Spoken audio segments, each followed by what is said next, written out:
ஆதவனின் திசைகள்.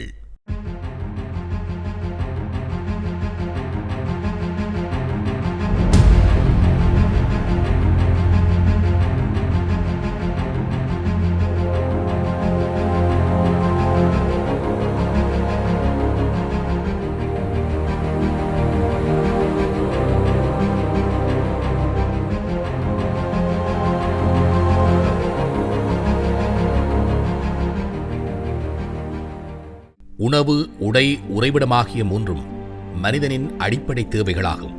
இவற்றில் ஒரே கூரையின் கீழ் வாழுகின்ற அங்கத்தவர்களையே நாம் குடும்பம் என்று அழைக்கின்றோம்.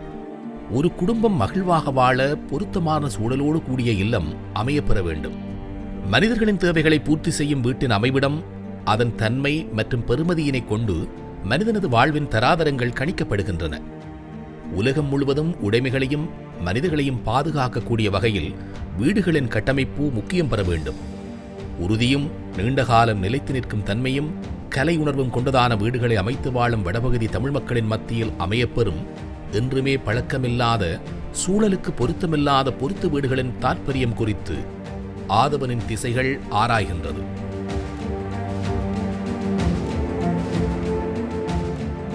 வீடு என்பது வெளிச்சூழலின் இன்னல்களில் இருந்து விடுதலையாகி ஓய்வாக மகிழ்வாக வாழ்வதற்கு வழியமைக்கின்றது. மழை, வெயில், காற்று முதலான இயற்கை அம்சங்கள் வாழ்வின் அடிப்படைகளாக இருக்கின்ற போதும் அவை பருவ மாற்றங்களுக்கும் சீற்றங்களுக்கும் உள்ளாகின்ற போது பாதிப்பு மனிதனை வந்தடைகின்றது. இயற்கையின் பாதிப்புகளில் இருந்து மனிதனை பாதுகாப்பதில் வீடுகள் முக்கியம் பெறுகின்றன. மனிதனை நிம்மதியாக உறங்கவும் குடும்பத்துடன் இருந்து மகிழவும் வீடுகள் பங்களிப்பு செய்கின்றன. அமைக்கப்படுகின்ற பாதிப்புக்குள்ளாகின்ற வீடுகளை நாங்கள் உற்று நோக்கின்ற நேரத்தில் களிமண்ணால் அமைக்கப்படுகின்ற வீடுகள் அல்லது தற்காலிகமான அவ்வாறான வீடுகள் தான் கூடுதலான அளவு பாதிப்புக்கு உட்படுவதை நாங்கள் அவதானிக்கக்கூடியதாக இருக்கின்றது. யாழ்ப்பாண மாவட்டத்தை பொறுத்தளவிலே அதுவும் குறிப்பாக யாழ்ப்பாண குடாநாட்டுக்கு உட்பட்ட பிரதேசங்களிலே அமைக்கப்படுகின்ற வீடுகள் தராதரமான முறையிலே கட்டிடக்கலை இல்லை அதை தாங்கி பிடிக்கக்கூடிய அளவு அமைக்கப்பட்டிருக்கின்றன. இப்போ அதுகள நிலமட்டத்திலே இருந்து மேலே இருக்கின்ற உயரம், அமைக்கப்படுகின்ற கட்டிடத்தின் ஸ்ட்ரக்சர், கூரையின் தன்மை, இவைகள் ஓரளவு அனர்த்தத்தை தாங்கக்கூடிய வகையிலே அமைக்கப்பட்டு இருப்பதை அவதானிக்கக்கூடியதாக இருக்கின்றது. சில நேரங்களில் வளர்ந்த நாடுகளை நாங்கள் நோக்குகின்ற நேரத்திலே அவ்வாறு 50 வருஷம் 60 வருஷம் 70 வருஷம் நிலைத்திருக்கத்தக்க வீடுகளை அவர்கள் அமைப்பதில்லை. அவர்கள் சாதாரணமாக ஒரு குறிப்பிட்ட காலங்களை அடிப்படையாக கொண்டு தான் அவங்க அந்த வீடுகளை தண்டுகின்றனர். அதுடன் அதில் காலையிலேயும் முடிவடைந்து விடும். அவ்வாறான வீடுகள் யாழ்ப்பாண மாவட்டத்துக்கு தாங்க பிடிக்கக்கூடிய வீடுகள் அல்ல என நான் நம்புகின்றேன். தமிழ் மக்களின் பாரம்பரிய வாழ்விடப் பகுதிகளான வடக்கு மற்றும் கிழக்கு மாகாணங்களில் அவர்கள் தமக்குரிய கட்டிடக்கலையுடன் வீடுகள் கட்டிடங்களை உறுதியோடு அமைத்து வாழ்ந்து வருகின்றனர். வீடுகள் நிலைத்து நிற்கக்கூடிய அத்திவாரம், சீமெந்து சுவர்கள், உறுதியான மரங்களிலான கூரை அமைப்புகள், ஏனைய கூரைகள் என்பவற்றை அவர்கள் அமைத்துள்ளனர்.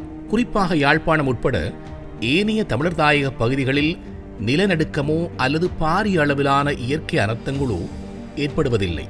இருப்பினும் சில சமயங்களில் வெள்ளப்பெருக்கு, சூறாவளி போன்ற பாதிப்புகளும் ஏற்பட்டுள்ளன. வடக்கு கிழக்கு பிரதேசங்களை பொறுத்தவரையிலே ஒவ்வொரு வருடமும் வெள்ளத்தால் பாதிக்கப்படுகின்ற பிரதேசங்களாக அவை காணப்படுகின்றன. அடுத்து வறட்சியால் பாதிக்கப்படுகின்ற பிரதேசங்களாக காணப்படுகின்றன. அடுத்த வாரிய காற்றுகள் 1978 சூறாவளி ஏற்பட்டிருந்தது. அவ்வாறுபட்ட அனர்த்தங்கள் ஏற்படுகின்ற நேரத்திலே கூடுதலான அளவு வீடுகள் பாதிக்கப்படுகின்றன. இந்த பாதிக்கப்படுவதற்கு அடிப்படை காரணமாக அமைவது அந்த நிலைத்திருக்கத்தக்கக்கூடிய ஒரு வீடினை அமைத்து கொள்ளாமை தான் இதற்கு அடிப்படை காரணமாக அமைந்திருக்கின்றது. கடந்த வருடம் எங்களது அனர்த்த முகாமைத்துவ நிலையத்தின் கீழ் பணியாற்றுகின்ற எங்களது NBRO national building research organisation ஒரு நிலைத்திருக்கத்தக்கக்கூடிய வீடை எவ்வாறு கட்டி அமைப்பது என்பதற்கான ஒரு வரைபடத்தை தந்திருக்கின்றார்கள். அந்த அடிப்படையில் சுனாமியோ அல்லது வெள்ளப்பெருக்கோ அல்லது வேறொரு அனர்த்தமோ வரும்போது அதை எவ்வாறு தாக்குப்பிடிக்கக்கூடிய வகையிலே அந்த டிசைன் அமைந்திருக்கின்றது. அந்த அடிப்படையில் இந்த வீடுகள் அமைக்கப்படுமாயின் இந்த மக்களுக்கு வீடுகளுக்காக ஏற்படுகின்ற சேதங்களை குறைத்து கொள்ளக்கூடிய வாய்ப்புகள் அதிகமாக காணப்படும்.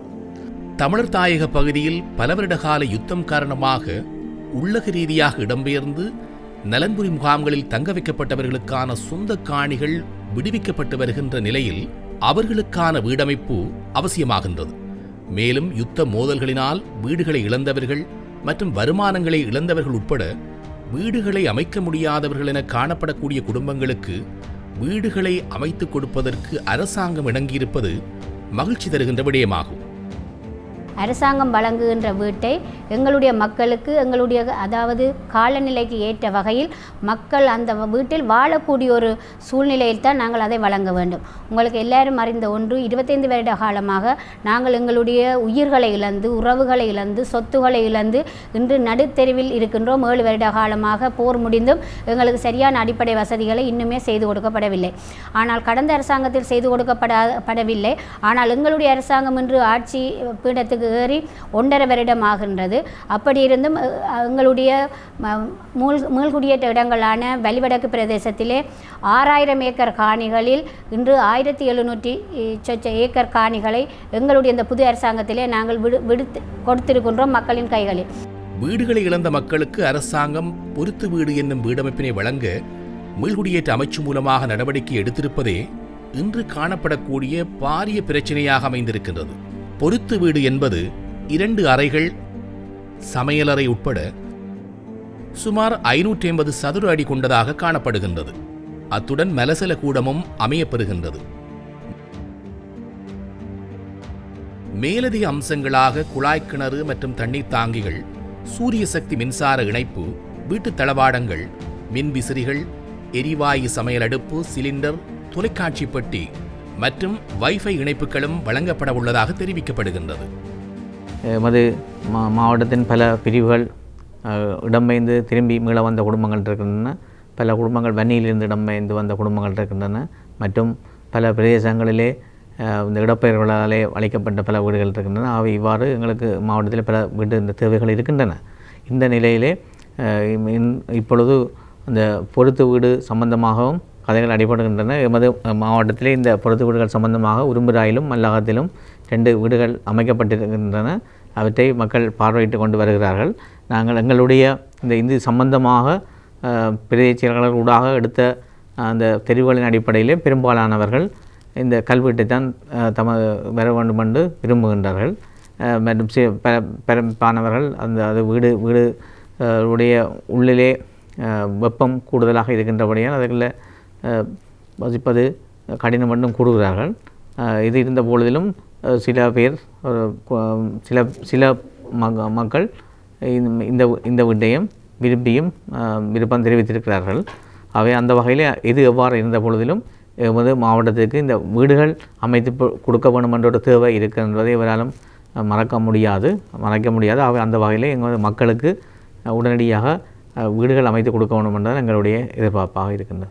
அதேபோல் எங்களுடைய இந்த 65,000 வீடும் கல்வீடாக இந்த வட மாகாணத்திலே அமைய வேண்டும். இந்த மக்களின் கைகளில் கல்வீடாக கொடுக்கப்பட வேண்டும் என்பதுதான் எங்களுடைய உறுதி. உண்மையில் பொருத்து வீடுகள் வடக்கு கிழக்கு பகுதியில் காணப்படுகின்ற காலநிலை மற்றும் சூழல் அமைவுக்கு பொருத்தமற்றவை. நிலமட்டத்தில் மட்டும் சீமெந்துடனான அத்திவாரம் அமைந்த போதும் சுவர் பகுதி ஒரு வகையான பிளாஸ்டிக்கிலான 3 அங்குல அளவினை கொண்டதாக காணப்படுகின்றது. இடையில் சிறிய அளவிலான இரும்பு கம்பிகள் தூண்களுக்கு பதிலாக அமைகின்றன. பொருத்துவதற்கு இரும்பு ஆணிகள், பிளாஸ்டிக் ஆணிகள் என்பன பயன்படுத்தப்பட்டுள்ளன. சுவரின் உட்பகுதியில் ஒரு வகை ஸ்பாஞ்ச் வைக்கப்பட்டிருக்கின்றது. வீட்டின் கதவுகள் பிளாஸ்டிக்கில் அமைந்துள்ளதுடன் கண்ணாடியிலான ஜன்னல்களும் அமைந்துள்ளன. தகரத்திலான கூரியமைப்பின் உட்புறமாக பிளாஸ்டிக் தகடுகள் பொருத்தப்பட்டிருக்கின்றன. இத்தகைய கூரைகளில் சூரிய ஒளிப்படுகின்ற போது அது நேரடியாகவே அந்த வீட்டில் வசிப்பவர்களுக்கு பாதிப்பை ஏற்படுத்தக்கூடியவை. புயல் காற்று, வெள்ளப்பெருக்கு, அதிகமான வெப்ப காலநிலை நிலவுகின்ற போது குடியிருப்பாளர்களுக்கு பாதிப்புகள் ஏற்படும் என்றும் கூறப்படுகின்றது. இவ்வீடுகள் நீண்ட காலம் நிலைத்து நிற்காது குறுகிய ஆயுள் காலம் கொண்டதாக காணப்படுவதனால் இவற்றினால் எந்த பயனும் கிட்டப்போவதில்லை. மாறாக ஏமாற்று வேலை என்று மக்கள் குற்றம் சுமத்துகின்றனர். இந்த வீடுகளை ஒரே வார்த்தையில் குறிப்பிடுவதானால் நகரும் முகாம் என்றே கூற வேண்டும். இராணுவத்தினர் பயன்படுத்தும் தற்காலிக முகாம்கள் இவ்வாறே அமைக்கப்படுகின்றன. குறுகிய கால பாவனையுடைய இதனை மக்கள் வசிக்கும் வீடாக அமைத்துக் கொடுக்க முற்படுவது வேதனைக்குரியது. இந்த வீடுகளுக்கான அமைப்பு வேலையினை சீன அரசாங்கம் மேற்கொண்டிருக்கின்றது. இந்த 65,000 வீடுகள் சம்பந்தமாக நாங்கள் மத்திய அரசாங்கத்துக்கும் மாகாண அரசாங்கத்துக்கும் இடையிலே பிரச்சனைகள் இருப்பதாக ஒரு எடுத்துக்காட்டுவது முறையற்றது என்று நான் நம்புகின்றேன். எங்களை பொறுத்தவரையிலே எங்களுக்கு வீடு தருவதை நாங்கள் எதிர்க்கவில்லை. எங்களுடைய மக்களுக்கு வீடு தேவை. அதனால் தான் 87,000 பேர் வீடுகள் வேணுமான்னு கேட்டோடனே வீடு வேணுமென்று சொல்லியிருக்கிறோம். எங்களுடைய மக்களுக்கு வீடு தேவை. ஆனால் இந்த வீடுகள் சம்பந்தமாக பல பிரச்சனைகள் இருக்கின்றன. ஒன்று, ஒரு வீட்டை நாங்கள் 8 லட்சம் அல்லது 10 லட்சத்துக்கு சரியாக வடிவாக எங்களுடைய பாரம்பரிய முறைப்படி நாங்கள் செய்து கொண்டு வருகின்றோம். எங்களுடைய சீதோஷண நிலை,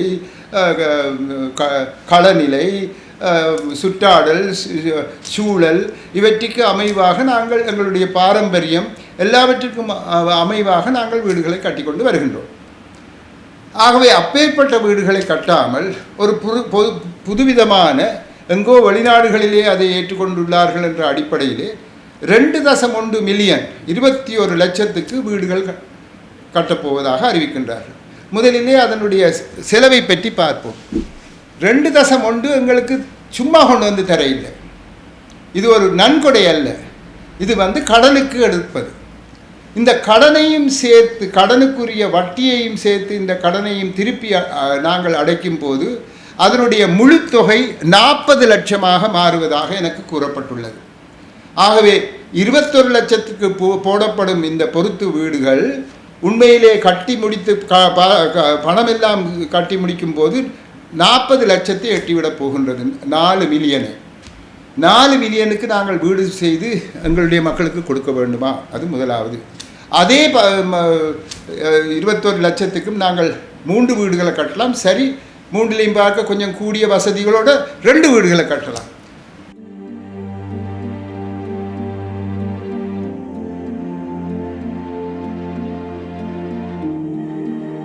இருபத்தொரு லட்சம் இல்லை 50 லட்சத்திலே வீடு வழங்கினாலும் எங்களுக்கு ஆட்சேபனை இல்லை.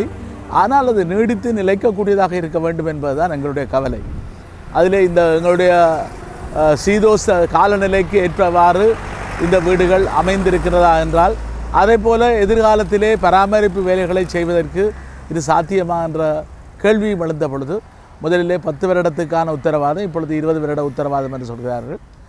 எங்களை வடக்கு மாகாண சபை பொறுத்தளவிலே நிபுணர்களை நாங்கள் நியமித்து ஆலோசனை கேட்ட பொழுது இது பொருத்தமில்லாத, சாத்தியமில்லாத வீடுகள் என்ற அறிக்கை எங்களுக்கு வழங்கப்பட்டதன் விளைவாகத்தான் எங்களுடைய வடக்கு மாகாண மாண்புமிகு முதலமைச்சர் அவர்கள் இந்த திட்டத்தை பற்றி தெளிவாக எங்களுடைய கருத்தை நாங்கள் மத்திய அரசாங்கத்துக்கு தெரிவித்திருக்கிறோம்.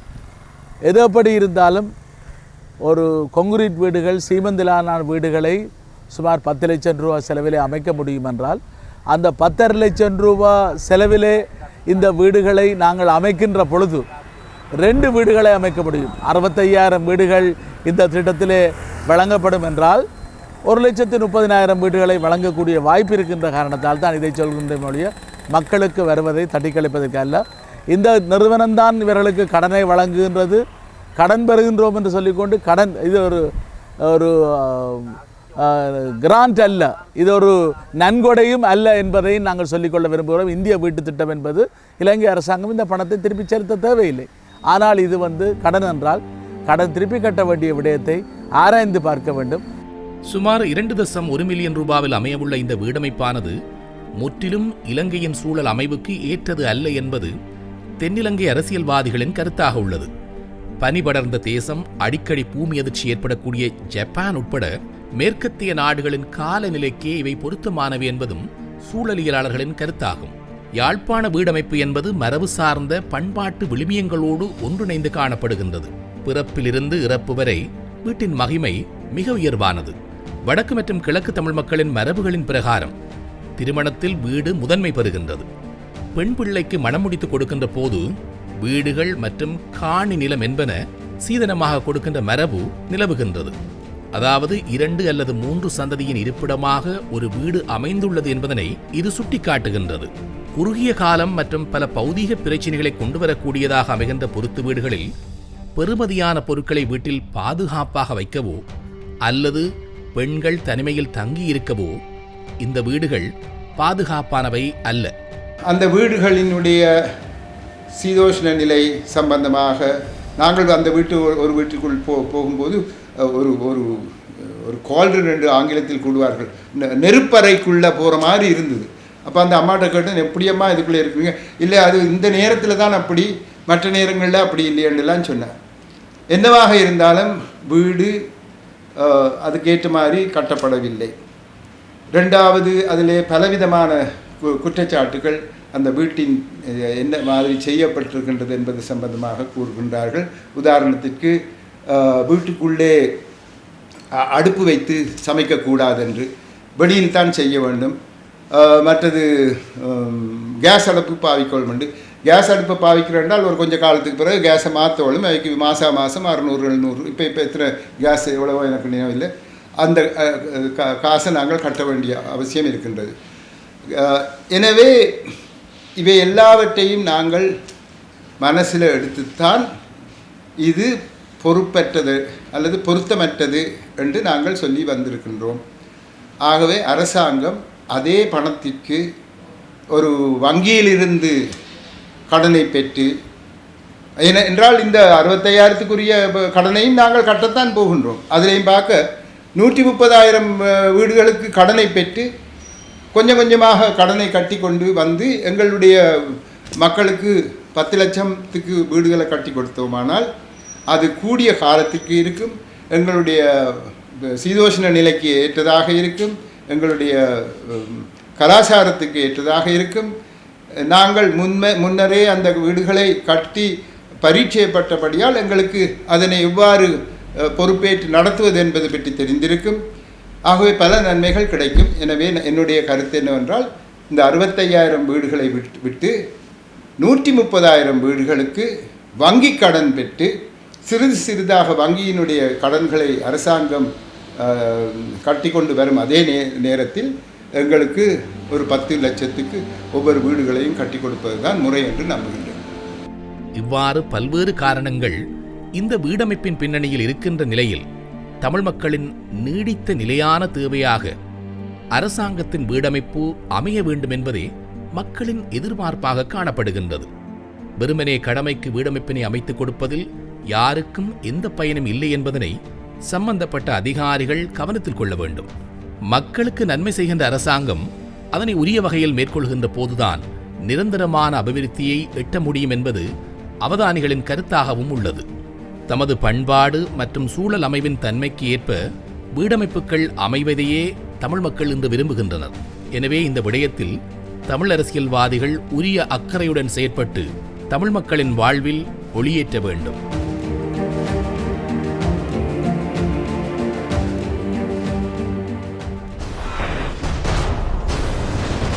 ஆதவனின் திசைகள்.